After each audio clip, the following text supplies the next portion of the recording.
lies on the deep neck muscles in front of the transverse processes. It passes along with the common carotid artery and vagus nerve, and all of them are covered with the carotid sheath.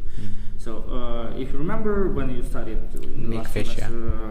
Fascia of neck, yes, there was endocervical fascia, deep fascia, which covers all the neck organs like larynx, thyroid gland, esophagus, and so on, and also it forms the carotid sheath, which covers the neurovascular bundle of neck, which is called carotid artery, internal jugular vein, and vagus nerve. So here it is. Internal jugular vein, it starts in the region of the jugular foramen of the skull, here. So if you remember jugular foramen, it is formed when we combine occipital bone with the temporal bone. Yeah? So on the temporal bone there was jugular fossa, on the occipital bone jugular notch. So they're combined to form the jugular foramen. Jugular foramen, their internal jugular vein starts, and also 3 pairs of cranial nerves pass through the jugular foramen, like vagus nerve, glossopharyngeal nerve. No, not hypoglossal, accessory, because hypoglossal it passes through its own canal. Hypoglossal Canal. So. Terminates, internal jugular vein terminates when it is connects with the subclavian vein, which takes blood from the upper limb, and together they form a vein which is called brachiocephalic vein. Then we will have brachiocephalic veins combined to form superior vena cava. So here in this picture we see right and left internal jugular veins, right and left subclavian veins. They combine to form brachiocephalic vein. Also, pay attention that right brachiocephalic vein is shorter than left one because they connect under the right parasternal line on the level of the second rib there, and together they form superior vena cava, which then drains into the right atrium. So,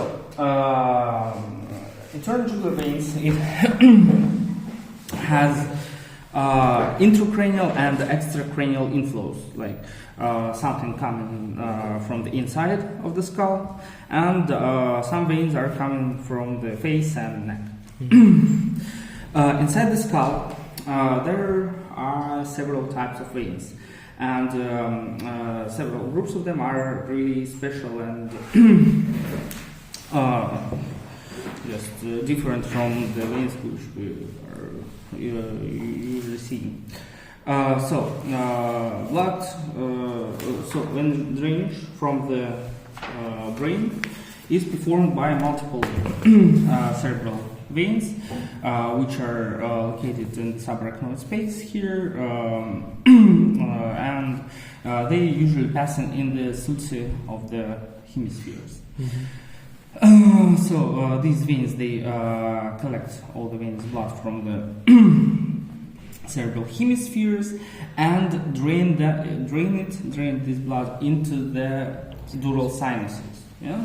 So what are the dural sinuses? When we studied the meninges, we mentioned that dura mater, it consists of 2 layers. Yes, meningeal layer, which is inner one. Please. And periostal layer, which is tightly connected to the skull bones, to the internal surface of the skull bones. And in some places, these 2 layers, they separate from each other, forming the cavities. These cavities are serving as veins, intracranial veins. They have some difference from the usual veins. Because, for example, if it is damaged, it doesn't flips like this. When we usually damage the vein, it really fast closes. Okay. Take the bench and sit here. And don't forget to close the door.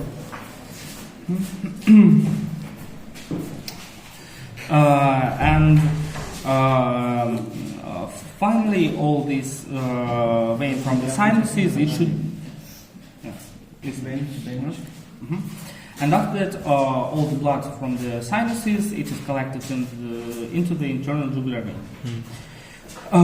Which sinuses do we know? First of all, on the internal surface of occipital bone here, where we have internal occipital protuberance, there will be confluence of the sinuses. So confluence of the sinuses, it is a sinus which connects multiple other sinuses. One of the largest sinuses is called superior sagittal sinus. Superior sagittal sinus, it passes in the upper part of the falx cerebri. Falx cerebri, derivative of the dura mater, which separates two hemispheres from each other. So the superior sagittal sinus starts here near the crista galli of the ethmoid bone, then it passes upwards on the frontal bone, then it goes between the parietal bones here in the sulcus of the superior sagittal sinus, then descends on the internal surface of occipital bone, and finally drained into the confluence of sinuses. And if we have superior sagittal sinus, we should have also inferior sagittal sinus. Inferior sagittal sinus, so it doesn't have any group on the skull because it doesn't communicate with the skull. It is situated in the inferior part of the falx cerebri, so it will surround the corpus callosum. So it starts in the anterior part of the falx cerebri, passes around and goes to the posterior part of the falx cerebri where it connects with the tentorium cerebelli. In that region, inferior sagittal sinus, it connects with the largest vein of the skull, which is called great cerebral vein. Great cerebral vein, it is formed on the dorsal surface of the brainstem behind the lamina collegiana of the midbrain. So it is also called vein of Galen. And vein of Galen, it connects with the inferior sagittal sinus, and together they form a straight sinus. And straight sinus, it passes inside of the tentorium cerebelli and also drained into the confluence of sinuses here.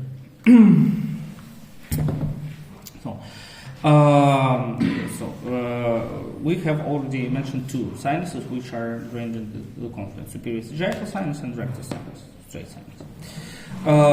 Then we have two transverse sinuses. Transverse sinuses, if you remember the occipital bone, it has the sulcus of transverse sinus here and here.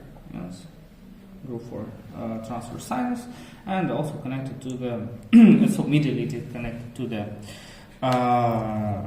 confluence, and laterally here it connects with the next sinus, which is called sigmoid sinus.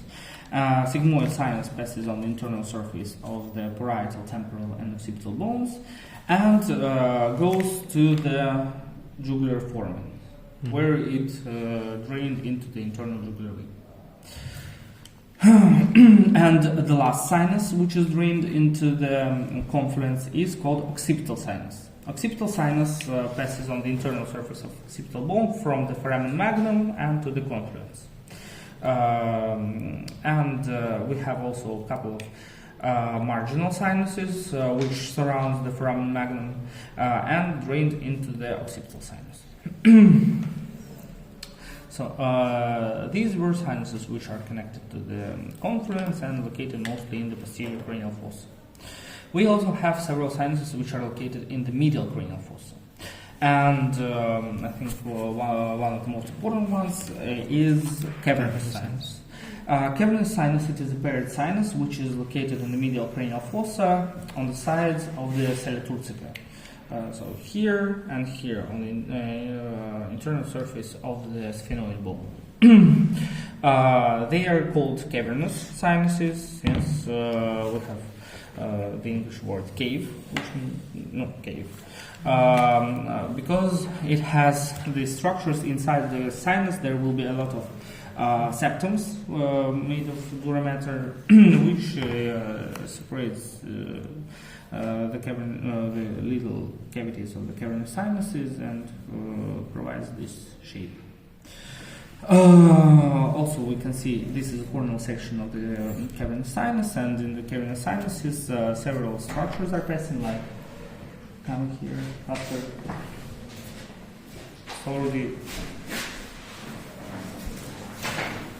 9:30. Yes. We are already starting our class later. We're still late.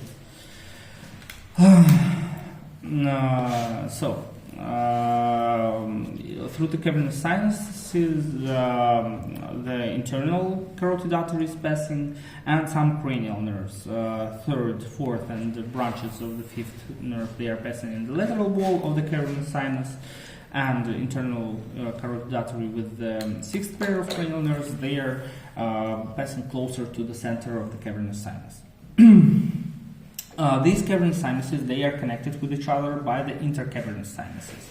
There are anterior and posterior intercavernous sinuses. They are passing in the diaphragm of the cella turcica around the pituitary gland.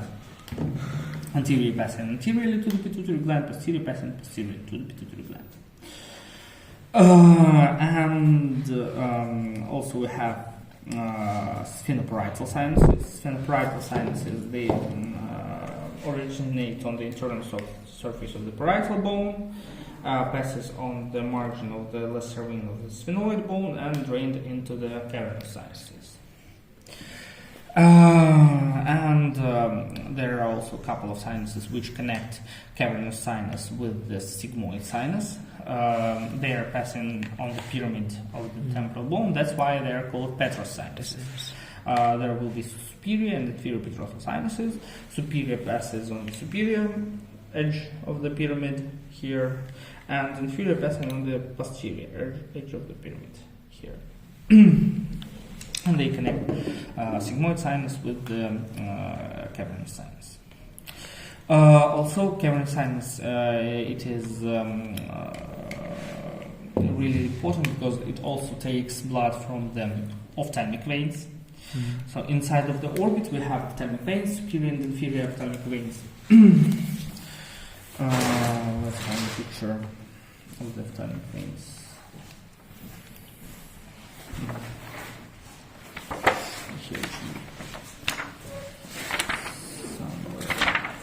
Here.